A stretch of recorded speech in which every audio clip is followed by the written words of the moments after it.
فرمایا وَلَا يَغْتَبْ بَعْضُكُمْ بَعْضًا، اور یہ وہ معاشرتی برائی ہے، معاشرتی خرابی ہے جس سے شاید ہی کوئی بچا ہو جسے اللہ نے بچایا ہو۔ اب دیکھیں، تجسس، جاسوسی، دوسروں کی ٹو لگانا، یہ بھی بہت بڑی معاشرتی برائی ہے، لیکن اس میں بہت سے لوگ اس سے بچ جاتے ہیں کہ ہر بندہ دوسرے کی ٹو میں نہیں رہتا۔ لیکن جو اگلا مسئلہ ہے، اگلی جو اللہ تعالیٰ نے معاشرتی برائی بیان فرمائی، وَلَا يَغْتَبْ بَعْضُكُمْ بَعْضًا، ایک دوسرے کی غیبت نہ کرو، ایک دوسرے کی کیا نہ کرو؟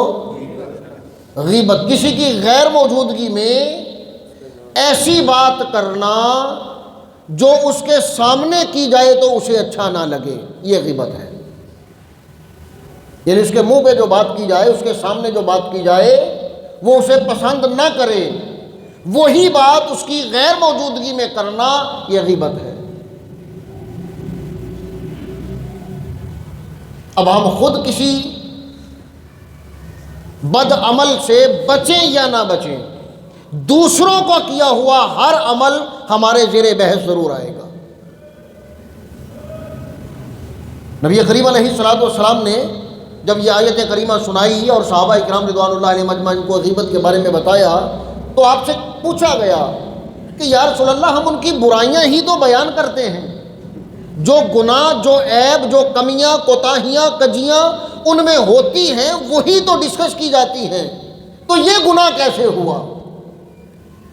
تو میرے آقا علیہ الصلوۃ والسلام نے ارشاد فرمایا کہ اسی لیے اس کا نام غیبت ہے کہ وہ برائیاں ان میں موجود ہیں، اگر وہ موجود نہ ہو پھر تو یہ بہتان ہے، پھر تو یہ ایک اور برائی ہے، ایک اور گناہ ہے جس کا نام بہتان ہے، کسی پہ جھوٹ باندھنا۔ تو کون انسان ایسا ہے الا ماشاءاللہ جس میں کوئی خرابی نہیں ہے، کوئی کمی نہیں ہے، کوئی برائی نہیں ہے، کوئی بدی نہیں ہے؟ انسان خطا کا پتلا ہے، غلطیاں، کوتاہیاں، کمیاں ہر انسان میں ہوتی ہیں، کسی میں تھوڑی ہوں گی، کسی میں زیادہ ہوں گی۔ تو ہر انسان کی ذمہ داری سب سے پہلے اپنی اصلاح ہے، اپنے آپ کو درست کرنا ہے۔ صرف دوسروں کی برائیاں بیان کرنا، وہ میں نے عرض کیا تھا پہلے بھی ایک گفتگو میں کہ غیبت پر اتنی بڑی سزا اور غیبت کو اتنا بڑا گناہ، اتنا بڑا جرم کیوں بتایا گیا؟ اتنا بڑا گناہ ہے، فرمایا ایحب احدکم ان یاکل لحم اخیہ میتا، کہ غیبت کرنے والا ایسے ہے جیسے اپنے مردہ بھائی کا گوشت کھا رہا ہے۔ کیا تم میں سے کوئی پسند کرتا ہے، جو الفاظ ہیں قرآن مجید کے، ایحب احدکم، کیا تم میں سے کوئی یہ پسند کرتا ہے ان یاکل لحم اخیہ میتا، کہ اپنے مردہ بھائی کا گوشت کھائے؟ جو یہ پسند کرتا ہے وہ غیبت کرے، اور جو یہ پسند نہیں کرتا وہ غیبت سے بچ جائے۔